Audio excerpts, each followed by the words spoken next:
Assalamualaikum warahmatullahi wabarakatuh. Nama saya Firda dari kelas X 4C, Prodi Ekonomi Syariah, Fakultas Ekonomi dan Bisnis Islam.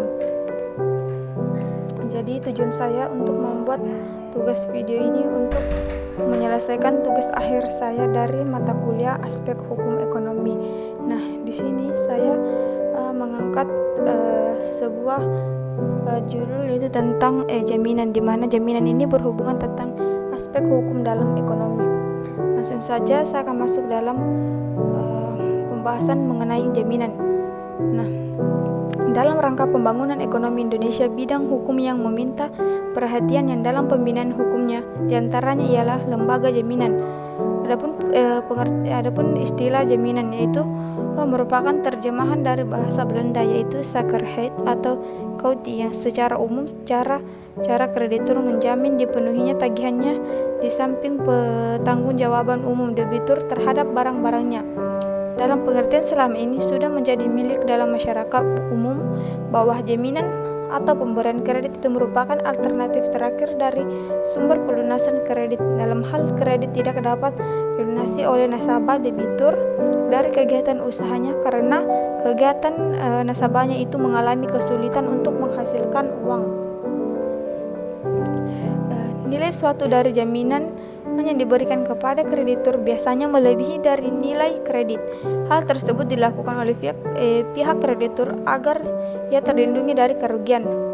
Tujuan dari jaminan kredit di sini untuk melindungi pihak bank dari nasabah yang nakal, sebab hanya sedikit nasabah yang mampu tapi tidak membayar kreditannya. Pelunasan utang dengan jaminan itu jalan dengan cara lelang seperti yang telah ditetapkan oleh peraturan yang berlaku. Menurut Salin HS, hukum jaminan adalah kaidah-kaidah hukum yang mengatur hubungan antara pemberi dan penerima jaminan dalam kaitannya dan pembebanan jaminan untuk mendapatkan fasilitas kredit.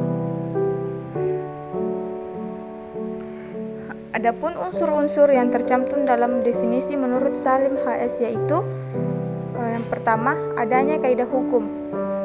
Kaidah hukum dalam jaminan dapat dibedakan menjadi dua macam, yaitu kaidah hukum jaminan tertulis dan kaidah hukum jaminan tidak tertulis.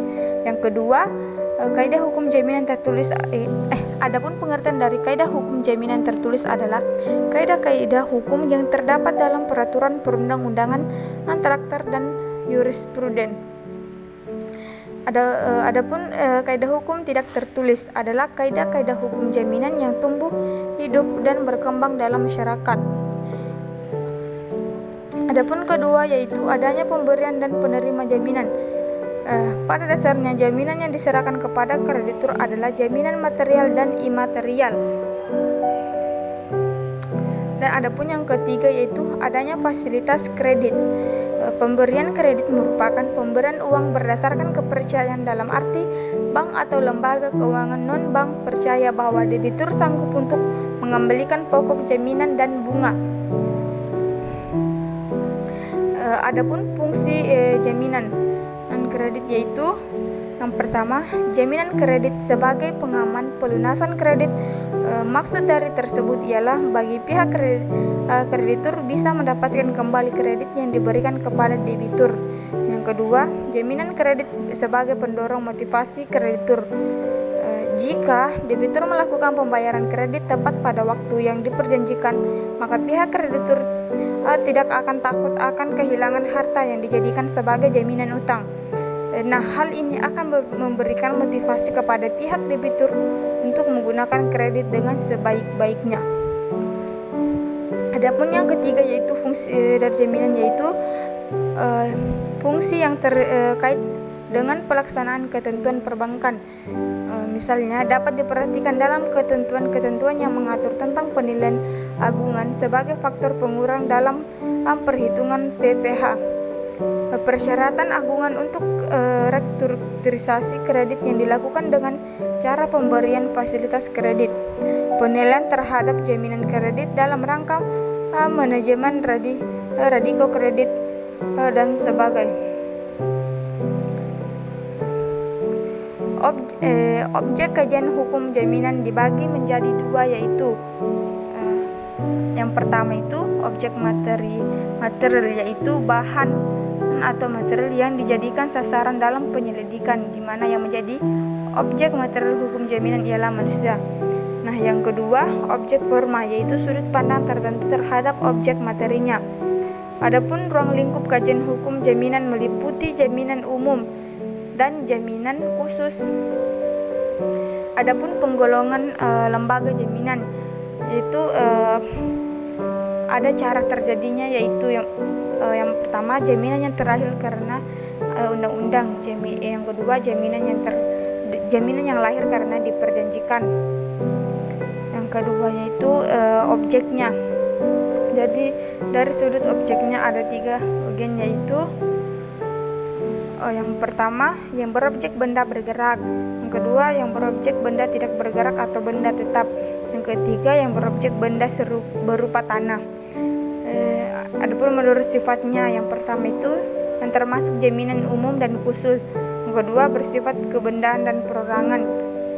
Sedangkan menurut kewenangan menguasai benda jaminan ada 2, yaitu yang menguasai benda jaminannya, yang kedua tanpa menguasai benda jaminannya.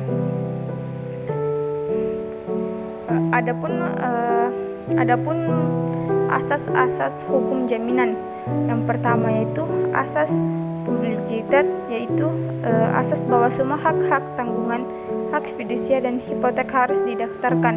Yang kedua itu asas spesialitas, yaitu bahwa tanggungan, hak fidusia dan hipotek hanya dapat dibebankan atas percil atau asas barang-barang yang sudah terdaftar atas nama orang tertentu.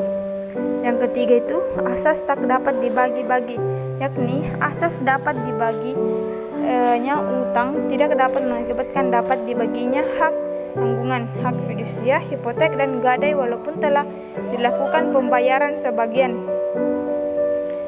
Adapun yang keempat yaitu asas inbesitesling, yaitu barang jaminan atau gadai harus berada pada penerimaan gadai. Yang kelima itu asas horizontal, yaitu bangunan dan tanah bukan merupakan satu kesatuan. Hak ini dapat dilihat dalam penggunaan hak pakai baik negara maupun tanah hak milik. Adapun sumber hukum jaminan, yang pertama itu buku 2 Kitab Undang-Undang Hukum Perdata atau BW. Jaminan yang masih berlaku dalam buku 2 Kitab Undang-Undang Hukum Perdata adalah gadai atau pen dan hipotek kapal laut.